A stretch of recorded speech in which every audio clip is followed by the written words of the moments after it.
Today on What's Next. Wow, I don't know how much longer I'm going to live, but if I'm going to live longer, I'm going to make my life count. Well, I just think that you don't have to give up. It's as simple as that. There are things that any one of us can do. I mean, if you're in a wheelchair, there are things you can do and things that can excite you. And I think that curiosity is one of the best qualities you can have in your life.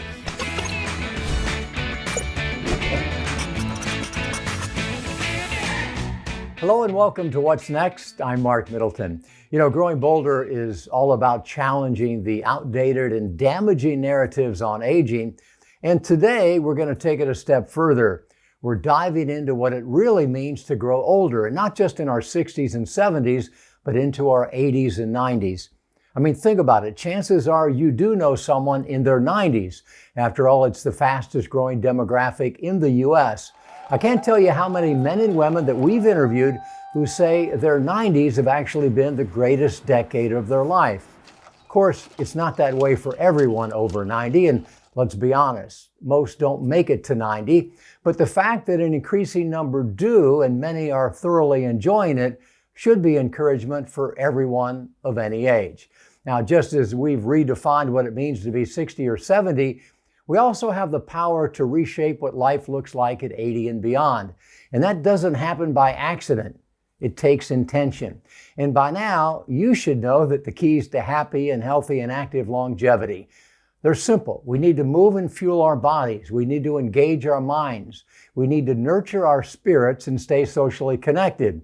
And all of those 90-year-olds, those rock stars of aging who told us it was the best decade of their life, well, they all had one thing in common that stands out: purpose, a reason to get up in the morning, a fire that keeps burning.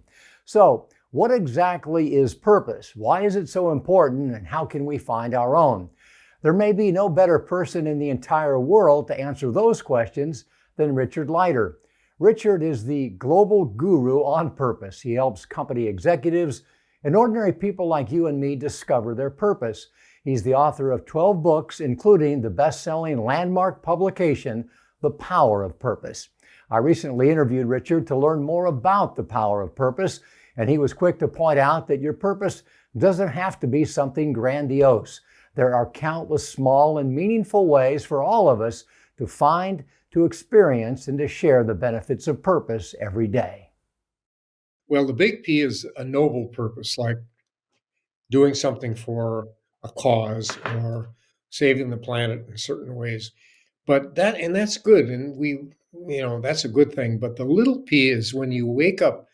So when I get up in the morning, what can I do to make a difference in just one person's life today? And so when I woke up this morning, that's what I asked myself. What can I do to make a difference in one person's life? And I look and I don't know, but I know what my calendar looks like, et cetera. And so the little P purpose, there are 1,440 purpose moments in a day. And so those are just 1 minutes where you can make a difference in one person's life. As Viktor Frankl said in the concentration camps, he said, this may not have saved people's lives, but he said it saved their souls in certain ways that they could get up in the morning and give someone else a kind word, give somebody else a crust of bread, give somebody else a slurp of soup, give somebody else hope for the future, in which he did. And so, with each of us, there's no reason that we can't, no matter what our circumstances are. When people say, well, I don't know what my purpose is, I said, act purposefully, make a difference in other people's life, and you will ultimately understand what purposeful living and the big P purpose is all about. Richard, I'm guessing that, over the decades when you were interviewed, when people wrote articles about you, it was in your 40s and 50s and 60s, it was just Richard Leider, Right. Global pioneer, Richard Leider. Now, in the same sentence, and I did it myself in the introduction today, in the same sentence, it's Richard Leider, 80 years old. Your age has become connected to your mission. Are you energized by that? Are you bothered by that? Does it make your message more powerful because you're speaking now from a different position than you ever have? God, you ask good questions. I love talking to you. 1 year ago, had a health challenge, and I was in the hospital for basically a week. And I thought I would survive, and I did. But, we need to look at the end in order to look at the current. And my message became even more relevant to me personally. I said to myself, wow, I don't know how much longer I'm going to live, but if I'm going to live longer, I'm going to make my life count. So my message is for myself is how am I going to make my life count today and the next day and the next day? And I'm not doing it because I want to be famous or I want to be, whatever. I'm doing it because it's in our DNA to contribute. We want, as human beings, to contribute to life. That is who we are as human beings, and that's in our DNA. And sometimes it takes a trigger or a health crisis or something for us to realize that. That is one of the sad yet avoidable tragedies of life, waiting for a major health challenge or some other tragic trigger to make us focus on what really matters. Memento mori is the Latin saying, which translated means, remember, you die. It's not meant to be depressing. It's simply a reminder to make the most of today because tomorrow is not guaranteed. So, take a tip from the global guru of purpose and ask yourself how you can make a difference in someone's life today. I'll bet you get an answer right away. That's how easy it is to find purpose. I read the script and I thought, I can't wait to get on that scooter. Welcome back to What's Next. When you think about life in your 90s, do you think about trying new things? You should. And lucky for us, June Squibb does.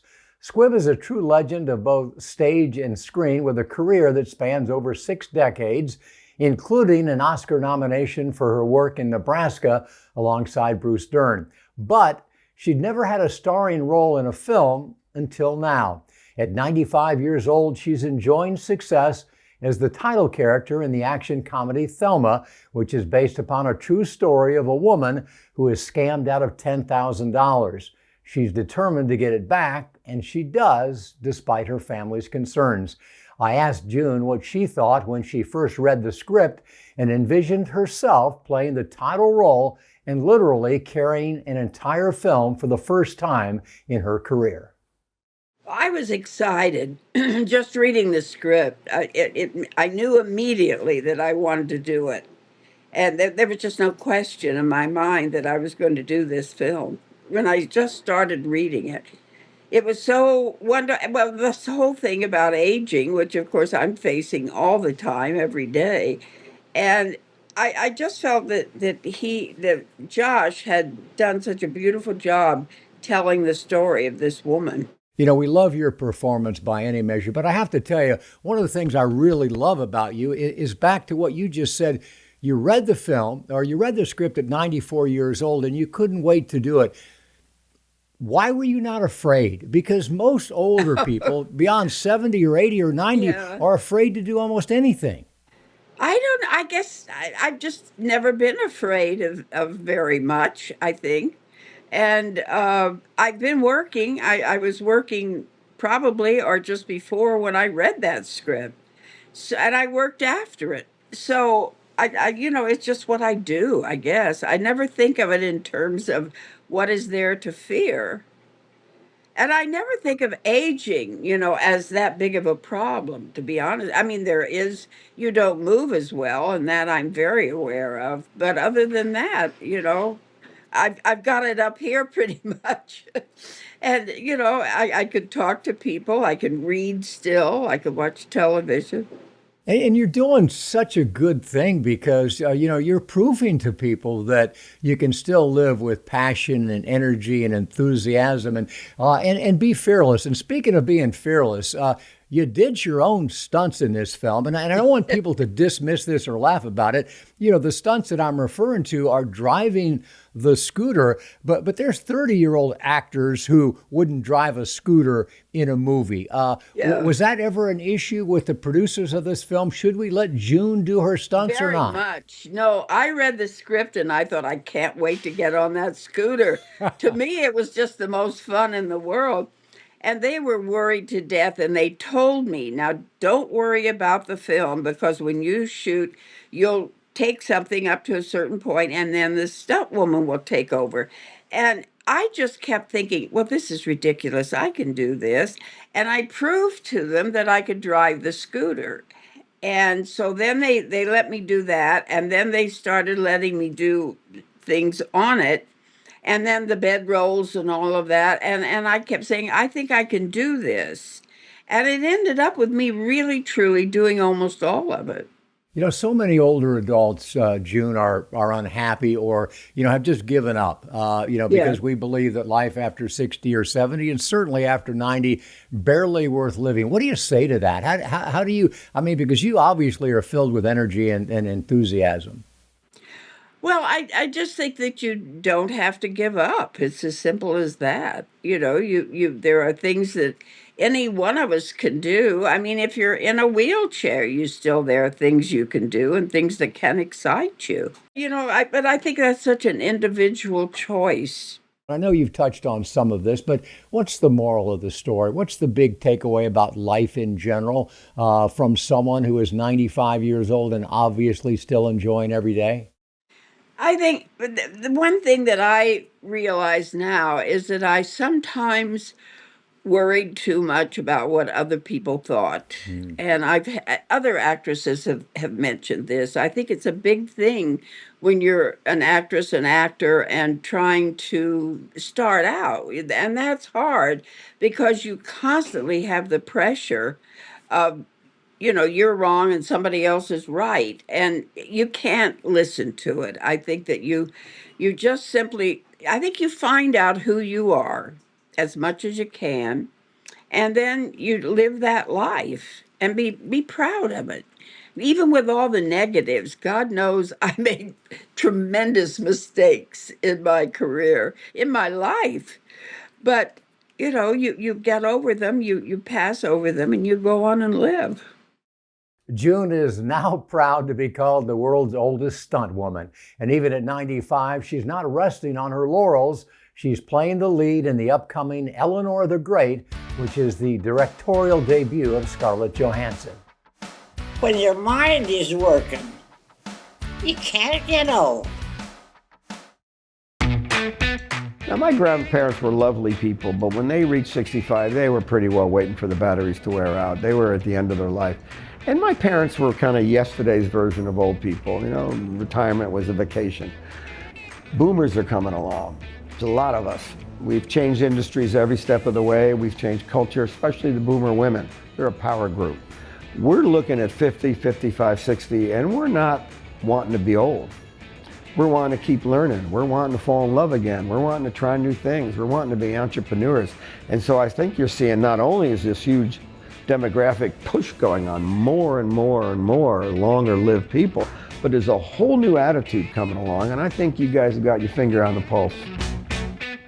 Welcome back to What's Next. I'm Mark Middleton. Today we're talking about redefining what growing older looks like, changing not just how we talk about it, but how we imagine it. We've talked about the importance of purpose, of passion, and enthusiasm, and another essential attribute is curiosity. And I don't think anyone embodied that more than Ruth Hamilton. Ruth had an amazing life, and she lived to be 109. And when she was 109, we helped her become the world's oldest video blogger because she was fascinated by the internet and she was anxious to share her wisdom with the world. Ruth filed dozens of video blogs on growingbolder.com, making her also the oldest to be a member of a social networking website. She remained passionately curious until the very end. I think it's wonderful. And I keep asking, how much longer? I want to stay here. I want to see who the next president's going to be and what's going on in schools. And I'm very curious. And I think that curiosity is one of the best qualities you can have in your life, is to be curious about everything. Even when I wash dishes, I look at the plate and the bottom of the plate, and I see where it came from. And I keep thinking, oh, how wonderful. And where is that place? And so how can you get old when your mind is working? You can't get old. And it's so wonderful to wish that on every people. All the people in the world, they don't need to feel sad. They don't have to hurt. They can know who God is. They can say a prayer once in a while. And I think even when you say, God help me, I think that happens. So that's my sermon for today. And now I'm going to take up the collection. Well, Ruth was definitely one of a kind, ahead of her time, but she is a look into the future, a future that AI already seems to have embraced. For better or for worse, artificial intelligence is answering all sorts of questions these days, so we asked ChatGPT to describe a senior or someone in their 70s or 80s, and the answer was surprising. Imagine a vibrant 78-year-old with a lifetime of wisdom etched into their expressive face. Their silver hair, whether neatly combed or freely tousled by the wind, reflects decades of experiences, both triumphs and challenges. Their eyes, sharp and full of depth, sparkle with the kind of knowledge that only comes from a life well lived. They move with purpose, whether it's a brisk walk in the park, a slow but steady stride, or even a graceful dance step from their youth. Their hands, weathered yet strong, have held newborns, built careers, comforted loved ones, and written countless stories. They speak with a voice that carries authority and warmth, each word a testament to the lessons they've learned. They're not defined by their age but by their actions, still chasing passions, embracing new ideas, and defying stereotypes about what it means to be in your 70s or 80s. They might be learning to paint, traveling solo, mentoring younger generations, or conquering a new fitness challenge. Age is just a number, their spirit remains ageless. Well, that was kind of fun. Maybe we are making progress after all. That's a vision we should all aspire to. And we shouldn't be afraid to pursue our passion. Which brings us to our bold social clip of the week, Strong Grandma. My first meet, I was very nervous, scared spitless. My name is Catherine Keene. I am 95 and a world record deadlifter. Thank you. There we go. Too easy. In competition, I have won every event that I have entered. It's been very easy for me, simply because no one my age was doing it.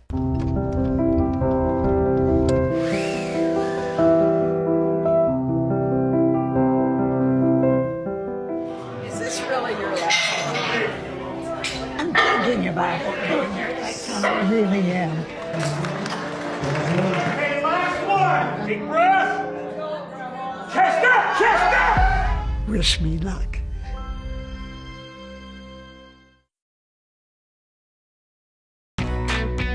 Welcome back to What's Next. Are you following Growing Bolder on YouTube, Instagram, and Facebook? We've got inspiring stories of individuals just like you.